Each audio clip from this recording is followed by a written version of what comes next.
আমি রাজধানী ঢাকা গুলিস্তান এলাকা। আমরা দুপুর পর থেকে দেখেছি থেমে থেমে কয়েকবার বৃষ্টি হয়েছে, রাস্তাঘাট ভিজা এবং পানিতে চাপচুপ, এবং আমরা দেখতে পাচ্ছি প্রায় 2-3 বার এইভাবে বৃষ্টি হয়ে গেল। এই গুড়ি গুড়ি বৃষ্টি হওয়ার পরেও আমরা দেখতে পাচ্ছি হঠাৎ আবার চকচকে ঝকঝকে রৌদ্র, এবং সারা আকাশে যেন মেঘ পরিষ্কার হতে শুরু করেছে।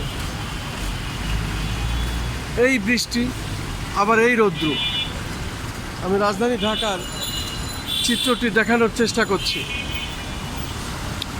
এবং সেটাই আমি দেখিয়ে যাচ্ছি।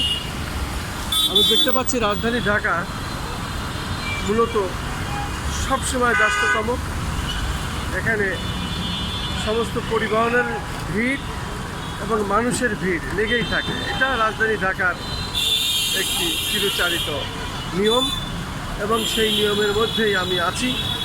আমি দেখতে পাচ্ছি কখনো বৃষ্টি হচ্ছে, আবার কখনো রৌদ্র হচ্ছে।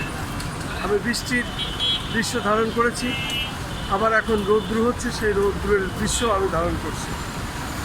আমি রাজধানী ঢাকা গুলিস্তান এলাকার চিত্রটি দেখিয়ে যাচ্ছি। এখন চকচকে রৌদ্র এবং আকাশ পরিষ্কার, যেন কিছুক্ষণ আগে মোটেই বৃষ্টি হয়নি সেই ধরনের একটি অবস্থা। শুধু রাস্তাটা পানিতে ভেজা, জায়গায় জায়গায় পানি বেঁধে আছে, এই তাছাড়া সারা আকাশ পরিষ্কার, চকচকে রৌদ্র।